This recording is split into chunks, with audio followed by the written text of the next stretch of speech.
माटी के आदर्शों को समझे और बयां करे।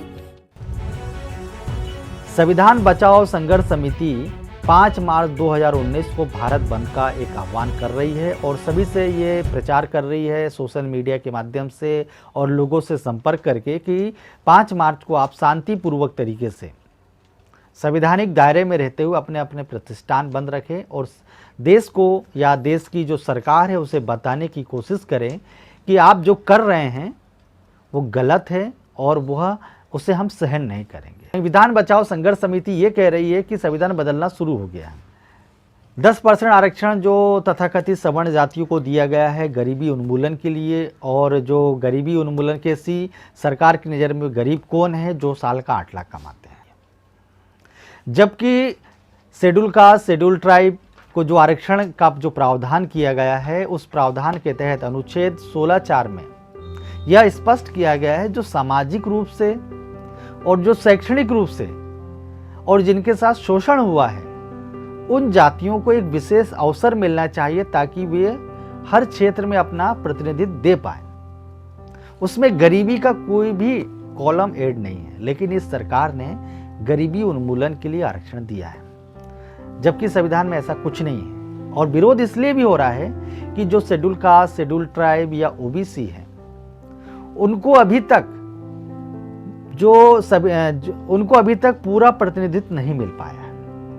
मीडिया हो, राजनीति हो, प्रशासन हो या कोई भी विभाग आप देख लीजिए या न्यायालय हो, वहां पर इन वर्गों का प्रतिनिधित्व 0 है।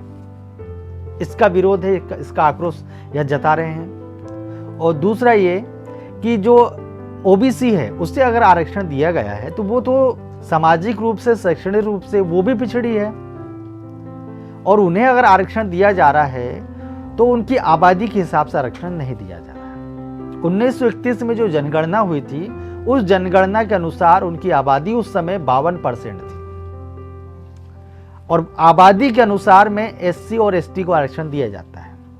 शेड्यूल कास्ट को जो आरक्षण का जो व्यवस्था है 15% दिया जाता है, और जो एसटी हैं उन्हें 7.5% आरक्षण दिया जाता है, मतलब 7.5% आरक्षण दिया जाता है। और ओबीसी की जो आबादी 1931 की जनगणना के अनुसार 52% है, उन्हें दिया जाता है केवल 27%। अब 27% दिया जाता है तो मध्य प्रदेश और कई ऐसे राज्य हैं जो एक अपवाद है जहां पर 13% आरक्षण दिया जाता है, 13 से 14%, और आरक्षण के साथ में उसमें क्रीमी लेयर भी लगा दिए गए। एससी एसटी को है उसी प्रकार से उन्हें भी आरक्षण दिया जाना चाहिए, उसमें कोई क्रीमी लेयर नहीं रहना चाहिए। क्रीमी लेयर जो है संविधान विरोधी है, उसका भी एक इतिहास है, वो बाद में आप जानकारी हम देंगे आपको। तो एक तो यह विरोध है, दूसरा यह है कि जो 13 पॉइंट रोस्टर प्रणाली आई है, जिसका मैंने पिछले एक वीडियो आप ऊपर जो लिंक चल रही है उसे क्लिक करके पूरी तरीके से समझ सकते हैं। 13 पॉइंट रोस्टर प्रणाली लागू कर दी गई है। इस विद्यालयों में वैकेंसी निकली है प्रोफेसर वगैरह की, उसमें जो विज्ञापन आप देखेंगे तो उसमें एससी एसटी ओबीसी को कोई आरक्षण नहीं है, उनके लिए कोई पद रिजर्व नहीं है। सारे पद रिजर्व किसके लिए है? जनरल कैटेगरी के लिए। तो ये खेल चालू हो गया, लेकिन मीडिया जिसे आप रात दिन देखते हैं, 24 घंटे देखते हैं, ये सारी चीजें आपको दिखाई नहीं जा रही है। आपको बॉर्डर दिखाकर आपके हक अधिकार छीने जा रहे हैं, आपको पता नहीं चल रहा है। इसके खिलाफ में ये लोग अपना एक आह्वान किए हैं। सरकार की जो इस नीति का, सरकार की जो संविधान विरोधी जो चेहरा है उसे बेनकाब करने के लिए यह भारत बंद है। दूसरा यह है कि इस देश के जो 12 लाख आदिवासी हैं, सुप्रीम कोर्ट का जो फैसला है उस फैसले के तहत 12 लाख आदिवासी जिनके दावे खारिज हो गए थे, और सरकार ने अपना कोई भी प्रतिनिधि सुप्रीम कोर्ट में नहीं भेजा था जिससे उन 12 लाख आदिवासियों को बेघर होने से बचा सकती थी सरकार, लेकिन अभी चुनाव तक उसमें रोक लग गई है।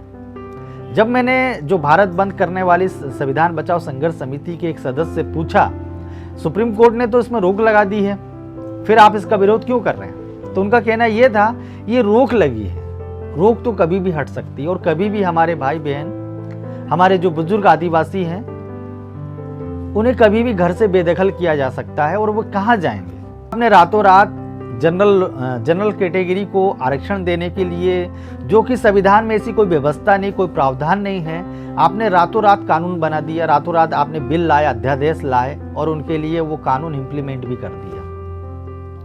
तो आप SC ST OBC के लिए, उनके पक्ष में, उनके न्याय के लिए, उनको सामाजिक न्याय मिले, तो सरकार वो काम क्यों नहीं करती? हम इसलिए उनका ध्यान आकर्षित कराने के लिए यह पॉइंट को हमने रखा है। जल जंगल जमीन का जो संविधान की 5वीं और 6वीं अनुसूची है, उसे लागू करे सरकार।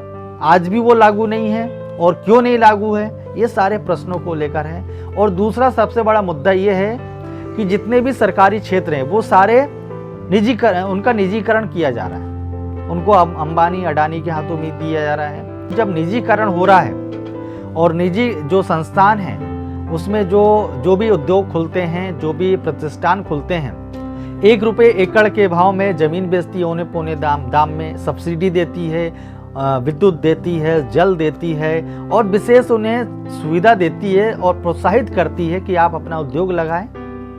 जब सरकार की सुविधाओं का लाभ लेकर ये लोग उद्योगपति बन रहे हैं, बड़े बड़े उद्योग लगा रहे हैं, तो वहाँ पर सरकार, जो भारतीय संविधान कहता है कि विद्युत का, तो निजी संस्थानों में क्यों नहीं? तो निजी क्षेत्र में भी आरक्षण हो, इसकी मांग कर रहे हैं। ऐसे बहुत सारे डिमांड है इनकी, जो डिमांड हमें भी ऐसा लगता है कि बहुत जायज़ है। अगर ये डिमांड नहीं करेंगे तो दोस्तों संविधान की जो मूल भावना है पूरी तरीके से ख़त्म हो जाएगी, और संविधान खत्म हो जाएगा तो मनुस्मृति लागू हो जाएगी। ये कहने में कोई अतिशयोक्ति नहीं है। बहुत दिलचस्प मांग रखी है कि जो आरक्षण है 100% कर दिया जाए, मतलब आरक्षण सभी को दे दो। संविधान बचाओ संघर्ष समिति ने जो एक दिलचस्प पॉइंट रखा है कि आरक्षण को 100% कर दिया जाए, मतलब SC ST OBC, अल्पसंख्यक या जो जनरल कैटेगरी, उन्हें भी आरक्षण मिले।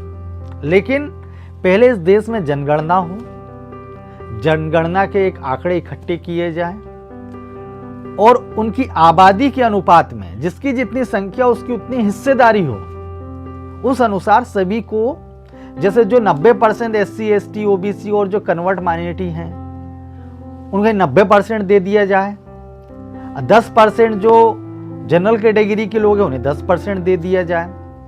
का भी विरोध किया है, EVM में जो VPT पैड नहीं लगता है या EVM के द्वारा धांधली होती है, उसकी चिंता जताते हुए ये मुद्दा भी इन्होंने शामिल है कि पूरा भारत 5 तारीख को बंद रहेगा, ऐसा आह्वान संघर्ष समिति, एक संविधान बचाओ संघर्ष समिति है, उसके कार्यकर्ताओं ने की है। तो ये भारत क्यों बंद किया जा रहा है, यह आह्वान क्यों किया जा रहा है, इस संबंध में मैं आपसे बात कराना चाहूँगा। सबसे पहले आप अपना परिचय बताएं। हाँ, मैं एडवोकेट रविशंकर धुर्मे, और मैं वीरांगना रानी दुर्गावती आदिवासी विकास एवं उत्थान समिति सौसर का सचिव हूँ। अच्छा रवि जी, मुझे आप ये बताइए कि भारत बंद का जो आह्वान किया गया है वो कौन से आपकी डिमांड है, क्या मुद्दे हैं? हमारा ऐसा है भाई साहब कि जो ST SC के जो लोग हैं, हम लोग बहुजन लोग हैं, हमारे ऊपर जो अत्याचार हो रहे हैं, हमारा जो आरक्षण ख़त्म किया जा रहा है, और जो स्वर्ण वर्गों को जो आरक्षण जो 10% दिया गया है उसका विरोध है हमारा।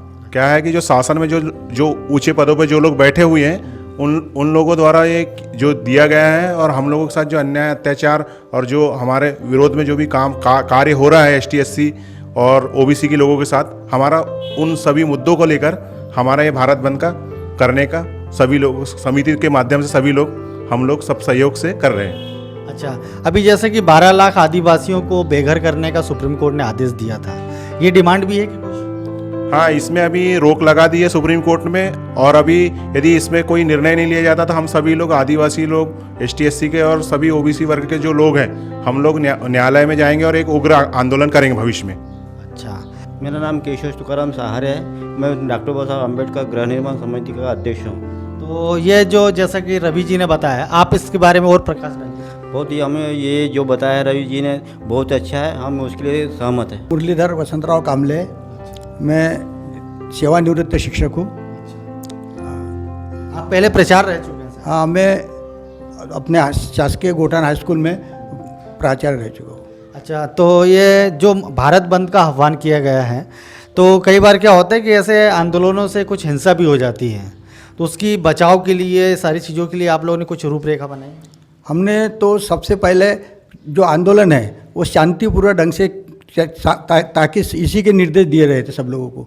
जितने भी हमारे सदस्य होते हैं और जो इस समिति में सम्मिलित होते हैं, हम लोग भगवान बुद्ध बाबा साहब को तो मानते हैं, उसके साथ साथ भगवान बुद्ध को भी मानते हैं। इसलिए भगवान बुद्ध का जो शांति का मार्ग होता है उसी को तारतम्य में रखते हुए हम कोई भी कार्य करते हैं। इसलिए और बाबा साहब का जो संविधान बचाओ हम रैली के निकालने, इसके विरोध संविधान बचाओ का हम लोग इसके संबंध में रैली निकाल रहे हैं, तो हम लोग संविधान का उल्लंघन न हो इस बारे में तो सबसे पहले हमको उसकी जानकारी रखना पड़ेगा, तभी तो हम उसके बचाव के बारे में कुछ बोल सकते हैं। और आए दिन क्या हो रहा है, हमेशा हम देखते आ रहे हैं कि अक्सर करके संविधान के ऊपर अभी 4-5 साल में ज़्यादा ही अत्याचार अन्याय होते आ रहा है और उसका उल्लंघन हो रहा है। हम लोगों से, दलितों से अभी शिक्षा छीनी जा रही है, एजुकेशन छीना जा रहा है, आर्थिक दृष्टिकोण से भी हमको कमज़ोर बनाया जा रहा है। इस प्रकार का हमको खच्ची करके हमको फिर से वही मनुवादी प्रवृत्ति के इसमें हमको फिर से वही हमारे भी पुराने दलित वाले दिन